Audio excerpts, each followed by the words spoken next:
Chapter 2 of The Strange Case of Dr. Jekyll and Mr. Hyde by Robert Louis Stevenson.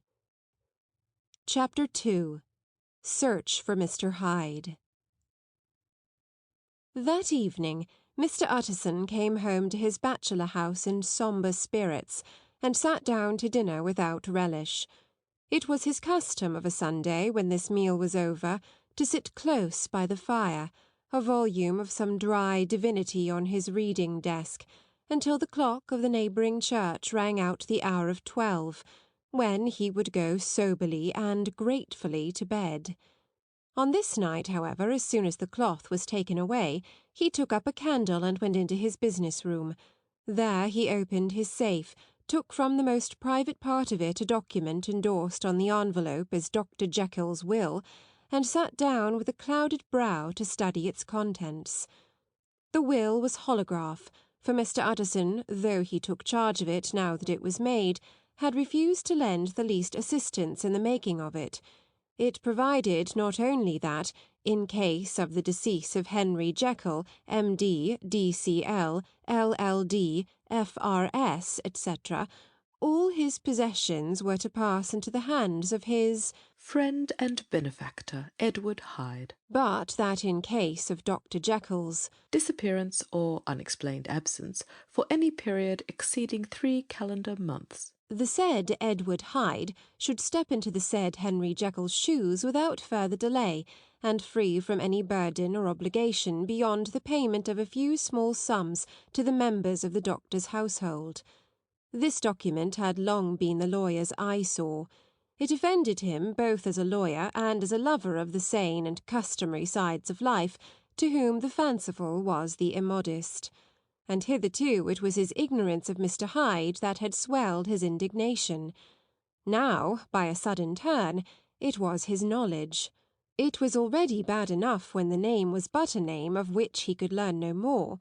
It was worse when it began to be clothed upon with detestable attributes, and out of the shifting, insubstantial mists that had so long baffled his eye, there leaped up the sudden, definite presentment of a fiend.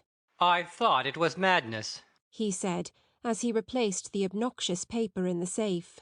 "and now I begin to fear it is disgrace." With that, he blew out his candle, put on a greatcoat, and set forth in the direction of Cavendish Square, that citadel of medicine, where his friend, the great Dr. Lanyon, had his house and received his crowding patients. "If anyone knows, it will be Lanyon," he had thought.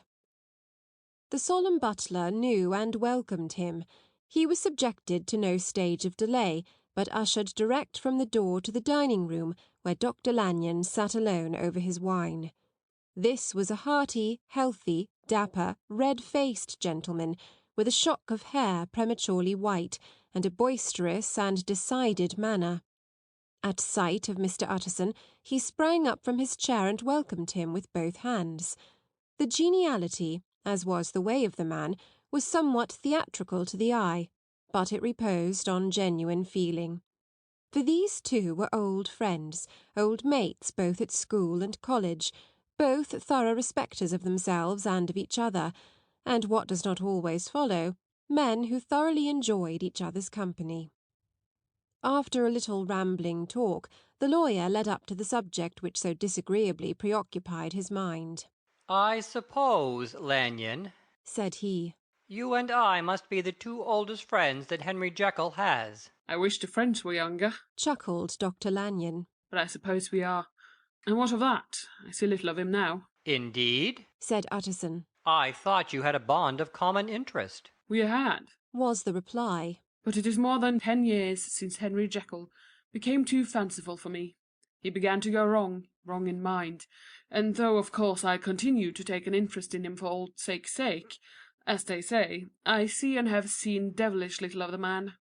Such unscientific balderdash," added the doctor, flushing suddenly purple, "would have a strange Damon and Pythias." This little spirit of temper was somewhat of a relief to Mr. Utterson. "They have only differed on some point of science," he thought, and being a man of no scientific passions, except in the matter of conveyancing, he even added, "It is nothing worse than that." He gave his friend a few seconds to recover his composure, and then approached the question he had come to put. Did you ever come across a protégé of his, one Hyde? He asked. Hyde? Repeated Lanyon.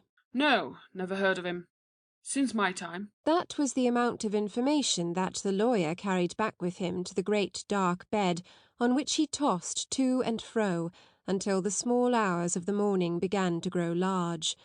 It was a night of little ease to his toiling mind, toiling in mere darkness and besieged by questions. 6 o'clock struck on the bells of the church that was so conveniently near to Mr. Utterson's dwelling, and still he was digging at the problem.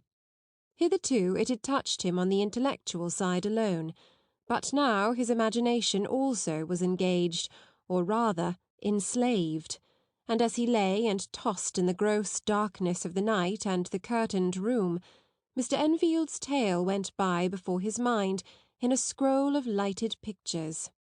He would be aware of the great field of lamps of a nocturnal city, then of the figure of a man walking swiftly, then of a child running from the doctor's, and then these met, and that human juggernaut trod the child down and passed on, regardless of her screams.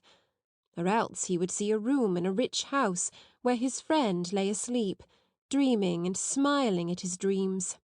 And then the door of that room would be opened, the curtains of the bed plucked apart, the sleeper recalled, and lo, there would stand by his side a figure to whom power was given, and even at that dread hour he must rise and do its bidding. The figure in these two phases haunted the lawyer all night, and if at any time he dozed over, it was but to see it glide more stealthily through sleeping houses, or move the more swiftly and still the more swiftly, even to dizziness, through wider labyrinths of lamp-lighted city, and at every street corner crush a child and leave her screaming.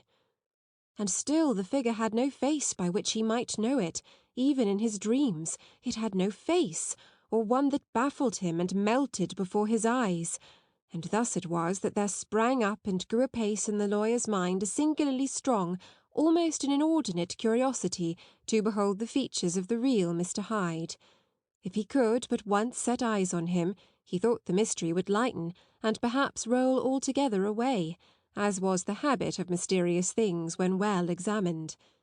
He might see a reason for his friend's strange preference, or bondage, call it which you please, and even for the startling clause of the will.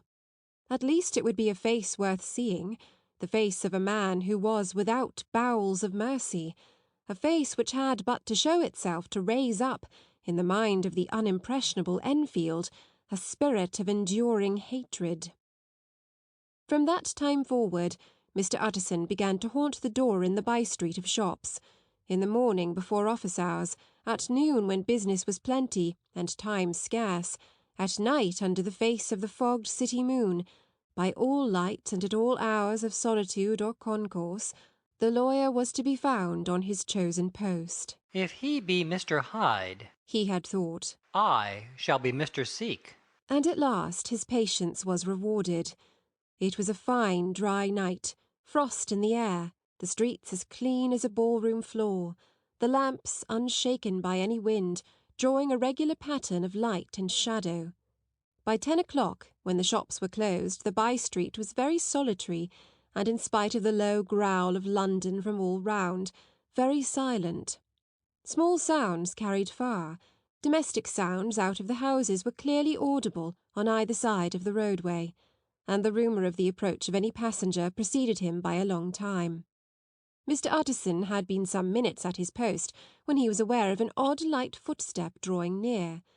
In the course of his nightly patrols he had long grown accustomed to the quaint effect with which the footfalls of a single person, while he is still a great way off, suddenly spring out distinct from the vast hum and clatter of the city. Yet his attention had never before been so sharply and decisively arrested, and it was with a strong, superstitious prevision of success that he withdrew into the entry of the court. The steps drew swiftly nearer, and swelled out suddenly louder as they turned the end of the street. The lawyer, looking forth from the entry, could soon see what manner of man he had to deal with. He was small and very plainly dressed, and the look of him, even at that distance, went somehow strongly against the watcher's inclination. But he made straight for the door, crossing the roadway to save time, and as he came, he drew a key from his pocket, like one approaching home. Mr. Utterson stepped out and touched him on the shoulder as he passed. Mr. Hyde, I think. Mr. Hyde shrank back with a hissing intake of the breath.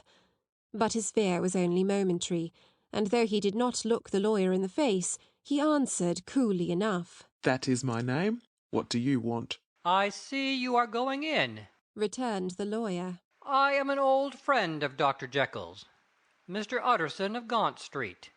You must have heard of my name, and meeting you so conveniently, I thought you might admit me. You will not find Dr. Jekyll. He's from home, replied Mr. Hyde, blowing in the key. And then suddenly, but still without looking up, How did you know me? he asked. On your side, said Mr. Utterson. Will you do me a favour? With pleasure, replied the other. What shall it be? Will you let me see your face? asked the lawyer. Mr. Hyde appeared to hesitate, and then, as if upon some sudden reflection, fronted about with an air of defiance, and the pair stared at each other pretty fixedly for a few seconds. Now I shall know you again, said Mr. Utterson. It may be useful. Yes, returned Mr. Hyde. It is as well we have met, and apropos you should have my address. And he gave a number of a street in Soho. Good God! thought Mr. Utterson. Can he, too, have been thinking of the will? But he kept his feelings to himself, and only grunted in acknowledgment of the address. And now, said the other. How did you know me? By description, was the reply.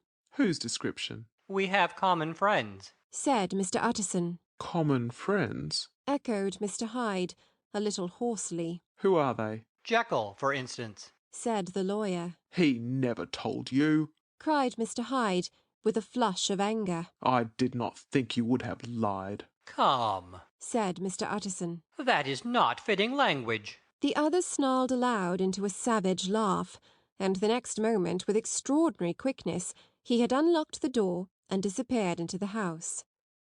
The lawyer stood a while when Mr. Hyde had left him, the picture of disquietude.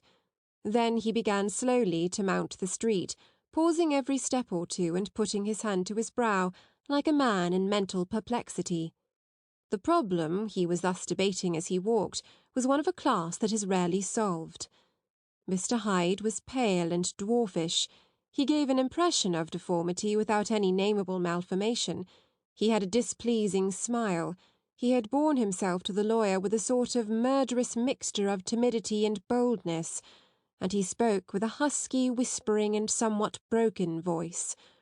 All these were points against him, but not all of these together could explain the hitherto unknown disgust, loathing, and fear with which Mr. Utterson regarded him. There must be something else, said the perplexed gentleman. There is something more, if I could find a name for it. God bless me, the man seems hardly human. Something troglodyte, shall we say? Or can it be the old story of Dr. Fell? Or is it the mere radiance of a foul soul that thus transpires through and transfigures its clay continent? The last, I think, for, oh, my poor old Harry Jekyll, if I ever read Satan's signature upon a face, it is on that of your new friend. Round the corner from the by-street there was a square of ancient handsome houses, now for the most part decayed from their high estate, and let in flats and chambers to all sorts and conditions of men, map engravers, architects, shady lawyers, and the agents of obscure enterprises. One house, however, second from the corner, was still occupied entire, and at the door of this, which wore a great air of wealth and comfort, though it was now plunged in darkness except for the fanlight, Mr. Utterson stopped and knocked. A well-dressed, elderly servant opened the door. Is Dr. Jekyll at home, Poole? asked the lawyer. I will see, Mr. Utterson, said Poole, admitting the visitor as he spoke into a large, low-roofed, comfortable hall, paved with flags, warmed, after the fashion of a country house, by a bright open fire, and furnished with costly cabinets of oak. Will you wait here by the fire, sir, or shall I give you a light in the dining room? Here, thank you, said the lawyer, and he drew near and leaned on the tall fender. This hall in which he was now left alone was a pet fancy of his friend the doctor's, and Utterson himself was wont to speak of it as the pleasantest room in London. But to-night there was a shudder in his blood. The face of Hyde sat heavy on his memory. He felt, what was rare with him, a nausea and distaste of life, and in the gloom of his spirits he seemed to read a menace in the flickering of the firelight on the polished cabinets and the uneasy starting of the shadow on the roof. He was ashamed of his relief when Poole presently returned to announce that Dr. Jekyll was gone out. I saw Mr. Hyde go in by the old dissecting room, Poole, he said. Is that right, when Dr. Jekyll is from home? Quite right, Mr. Utterson, sir, replied the servant. Mr. Hyde has a key. Your master seems to repose a great deal of trust in that young man, Poole, resumed the other musingly. Yes, sir, he does indeed, said Poole. We have all orders to obey him. I do not think I ever met Mr. Hyde, asked Utterson. Oh dear, no, sir. He never dines here, replied the butler. Indeed, we see very little of him on this side of the house. He mostly comes and goes by the laboratory. Well, good night, Poole. Good night, Mr. Utterson. And the lawyer set out homeward with a very heavy heart. Poor Harry Jekyll, he thought. My mind misgives me he is in deep waters. He was wild when he was young, a long while ago to be sure, but in the law of God there is no statute of limitations. Ah, it must be that, the ghost of some old sin, the cancer of some concealed disgrace, punishment coming, pede cloato, years after memory has forgotten and self-love condoned the fault. And the lawyer, scared by the thought, brooded a while on his own past, groping in all the corners of memory, lest by chance some jack-in-the-box of an old iniquity should leap to light there. His past was fairly blameless. Few men could read the rolls of their life with less apprehension. Yet he was humbled to the dust by the many ill things he had done, and raised up again into a sober and fearful gratitude by the many he had come so near to doing yet avoided. And then, by a return on his former subject, he conceived a spark of hope. This Master Hyde, if he were studied, thought he, must have secrets of his own. Black secrets by the look of him, secrets compared to which poor Jekyll's worst would be like sunshine. Things cannot continue as they are. It turns me cold to think of this creature stealing like a thief to Harry's bedside. Poor Harry, what awakening! And the danger of it, for if this Hyde suspects the existence of the will, he may grow impatient to inherit. Aye, I must put my shoulders to the wheel, if Jekyll will but let me. He added, If Jekyll will only let me. For once more he saw before his mind's eye, as clear as transparency, the strange clauses of the will. End of chapter 2.